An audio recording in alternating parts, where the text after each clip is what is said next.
put a belt and facing GT, so maybe you can see it. GT.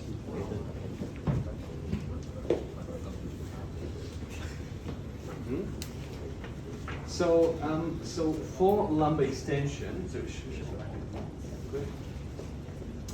we can use patient's pelvis, huh? So when you go dropping posterior tilt, and then anterior tilt. So that's his end range of extension, isn't it? So this is sort of posterior tilt, and that's anterior tilt. So the pelvis drives the lower lumbar in extension, okay? Now, remember about the movement. So if you have natural lordosis, around 25 degrees, let's say, if you're going to natural lordosis, so you might get another extra 25 of extension. So usually there's around 50 degrees of extension and 50 degrees of flexion if you have a natural lordosis. But like from yourself, so he's got a bit more sort of more flatter spine. So the mid extension is going to be less. So, so I think depending what the patient's body composition, that also determines what's natural range is for them. So, and I always say to the patient, just go as far as you can go with comfort. I'm not going to push him, so he can go in that range where he's feeling comfortable.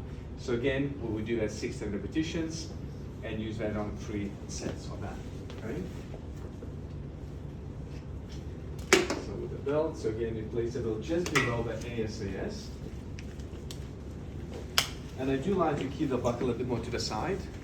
You see, when the buckle is on the side, so it's, it's easier for me then to make it shorter or longer because you want to be comfortable. So if you're comfortable, then the patient's also going to be comfortable, okay?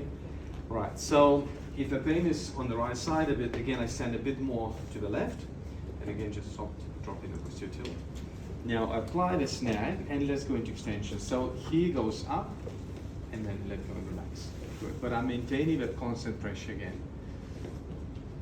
So when he's going back into that neutral, or into the flexion, I maintain that vertical glide. So it's always in that kind of position, okay? So that's if the pain is on the right side.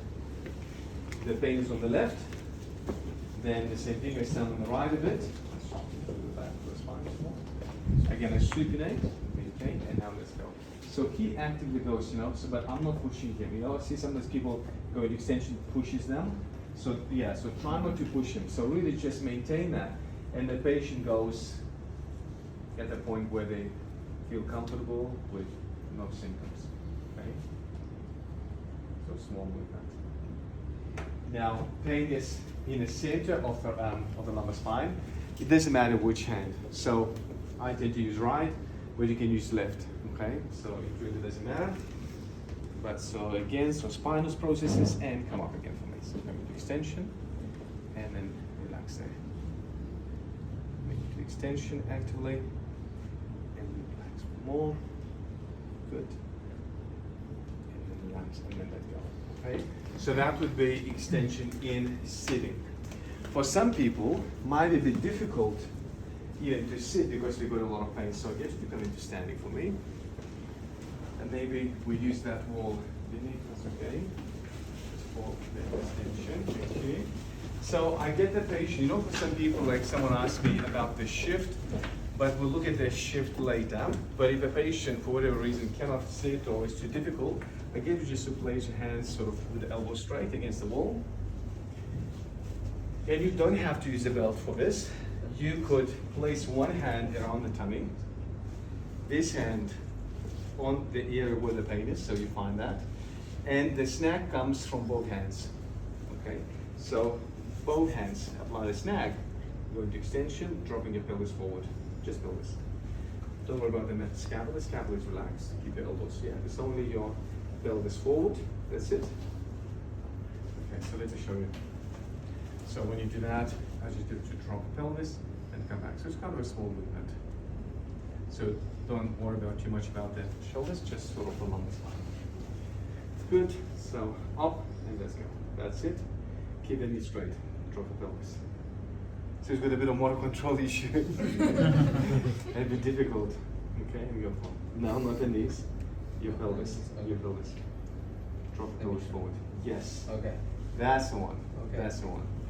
Okay, so or if the pain is a bit more to the side, like the same do, apply the snag, and the patient moves as far as they can go without symptoms. Okay, good. Do you have a self-snag belt? You know, like a little belt for home exercise, lumbar. So I'll show you also that you could do for the patient or advise to do at home exercise.